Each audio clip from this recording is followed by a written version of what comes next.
ദൈവനാമത്തിന് മഹത്വം ഉണ്ടായിരിക്കട്ടെ. കൈതക്കുഴി സെന്റ് തോമസ് മാർത്തോമ യുവജന സഖ്യത്തിന്റെ ആഭിമുഖ്യത്തിൽ നടത്തപ്പെടുന്ന ലെൻ ഡിവോഷന്റെ 7ാം ആഴ്ചയിലേക്ക് ഏവർക്കും സ്വാഗതം. നോമ്പ് ക്രിസ്ത്യൻ ജീവിതത്തിലെ ആത്മപരിശുദ്ധിയുടെയും പുതുക്കലിന്റെയും വിശുദ്ധകാലമാണ്. യേശുവിന്റെ കുരിശുമാർഗത്തെ അനുസ്മരിപ്പിക്കുന്ന ഈ 50 ദിവസങ്ങൾ ദൈവത്തോട് കൂടുതൽ അടുക്കുവാനും നമ്മുടെ ഹൃദയത്തെ ശുദ്ധീകരിക്കാനുമുള്ള അവസരം. പ്രാർത്ഥന, ഉപവാസം എന്നിവയിലൂടെ നാം ഈ സമയം ദൈവത്തോട് കൂടുതൽ അടുക്കുന്നു. നോമ്പ് നമ്മെ സ്വയം പരിശോധിക്കുവാനും ദൈവചിന്തയിലേക്കുള്ള പാതയിൽ നിലകൊള്ളുന്നതിനുമായിട്ട് സഹായിക്കും. ഇത് വെറും ശാരീരിക ഉപവാസം മാത്രമല്ല, പുതുനാളിലേക്കുള്ള ഒരുക്കവുമാണ്. ഈ സമയത്ത് ഓരോ ക്രിസ്ത്യാനിയുടെയും ഹൃദയം ദൈവത്തിന്റെ കൃത്യമായ ഇടപെടലിനായി തുറന്നിരിക്കണം. അത് നമുക്ക് ഏവർക്കും സാധിക്കട്ടെ എന്ന് ആശംസിക്കുന്നു. ഇന്ന് നാം ഹോശന്ന ഞായറായി ആചരിക്കുന്നു. ഇന്നത്തെ നമ്മുടെ വേദഭാഗം വിശുദ്ധ മത്തായി എഴുതിയ സുവിശേഷം 21-ാം അധ്യായം 1 മുതൽ 17 വരെയുള്ള വാക്യങ്ങൾ. യെരുശലേമിലേക്കുള്ള യേശുവിന്റെ രാജകീയ എഴുന്നള്ളത്തിനെയാണ് നാം ഹോശന്ന ഞായറായി അനുസ്മരിക്കുന്നത്. ബത്ഗഫയിൽ എത്തിയപ്പോൾ യേശു തന്റെ 2 ശിഷ്യന്മാരെ തൊട്ടടുത്തുള്ള ഗ്രാമത്തിലേക്ക് അയച്ച് അവരോട് അവിടെ കെട്ടിയിരിക്കുന്ന ഒരു പെൺകഴുതയും അതിന്റെ കുട്ടിയും കൊണ്ടുവരുവാനായി കൽപ്പിക്കുന്നു. അവർ അങ്ങനെ തന്നെ ചെയ്ത് തങ്ങളുടെ വസ്ത്രങ്ങളെ അതിന്മേൽ വിരിക്കുന്നു. യേശു അതിന്മേൽ കയറി യെരുശലേമിലേക്ക് യാത്രയാകുന്നതായിട്ടാണ് നാം കാണുന്നത്.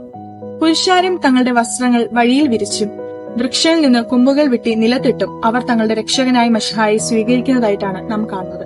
ദാവീദ് പുത്രന് ഹോശന്ന, കർത്താവിന്റെ നാമത്തിൽ വരുന്നവൻ വാഴ്ത്തപ്പെട്ടവൻ, അത്യുന്നതങ്ങൾ ഹോശാന എന്ന് ജനങ്ങൾ അത്യുച്ചത്തിൽ ആർത്തുകൊണ്ടിരുന്നു.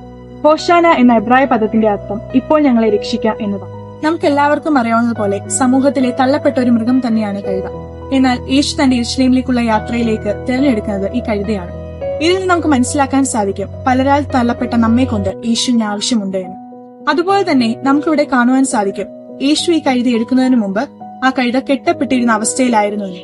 എന്നാൽ യേശുവിലേക്ക് വരുമ്പോൾ ആ കഴുത ആ ബന്ധനങ്ങളെ അഴിച്ചു വരുന്നതായി നമുക്ക് കാണുവാൻ സാധിക്കും.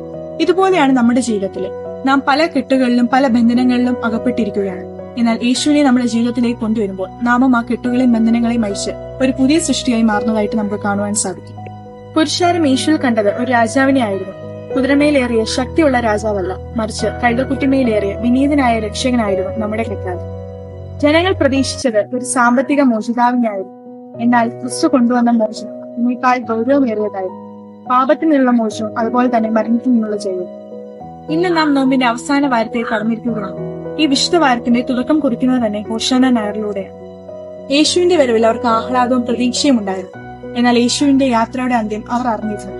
നാം യേശുവിനോടൊപ്പം ഈ വഴിയിലൂടെ നടന്നു വരികയാണ്, പ്രാർത്ഥനയിലൂടെയും നിരാകരണത്തിലൂടെയും ഒക്കെ. യേശുവിനെ ഹോശന്ന വിളിച്ച അതേ ജനങ്ങൾ തന്നെയാണ് കുറച്ചു നാളുകൾക്ക് ശേഷം അവനെ കുരിശിലാക്കുക എന്ന് വിളിച്ചതാണ്. ഇത് നമ്മൾ നമ്മോട് തന്നെ ചോദിച്ചറിയണം. ഇന്ന് നമ്മൾ യേശുവിനെ ഹോശന്ന വിളിക്കുമ്പോൾ അത് ആത്മസമർപ്പണത്തിന്റെയും പുതുക്കലിന്റെയും ഹോശന്നയാണോ, അതോ നമ്മുടെ ആവശ്യങ്ങൾ നിറവേറ്റേണ്ടതിന്റെ ഹോശന്നയാണോ?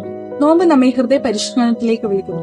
ഈ നോമ്പ് നമ്മെ ഓർമ്മപ്പെടുത്തുന്നത് യേശുവിനെ നാം പൂർണ്ണ ഹൃദയത്തോടും ജീവിത സമർപ്പണത്തോടും കൂടി സ്വീകരിക്കണം എന്നതാണ്. നമ്മുടെ ആകർഷണങ്ങൾ, അഭിമാനം, മറ്റുള്ളതെല്ലാം യേശുവിന്റെ കാൽക്കിലിട്ട് അവനോട് കൂടെ നമുക്കും കുരിശിന്റെ വഴിയെ സഞ്ചരിക്കാം. എങ്കിൽ മാത്രമേ നമ്മുടെ ജീവിതത്തിൽ നോമ്പ് കൊണ്ട് അർത്ഥമുണ്ടാവൂ. നോമ്പ് നമ്മെ കുരിശിലേക്കും അതിനപ്പുറമുള്ള ഉയർപ്പിലേക്കും അയക്കുന്നത്. നാം നോമ്പ് നോക്കുന്നിടത്ത് അതൊരു ചട്ടമല്ല, ഒരു ആത്മീയ തിരിച്ചുവരവാകട്ടെ. അതിന് നമുക്ക് ഏവർക്കും സാധിക്കട്ടെ എന്ന് ആശംസിക്കുന്നു. ഈ വചനങ്ങളാൽ ദൈവം നമ്മെ ഏവരെയും അനുഗ്രഹിക്കട്ടെ. ആമേൻ.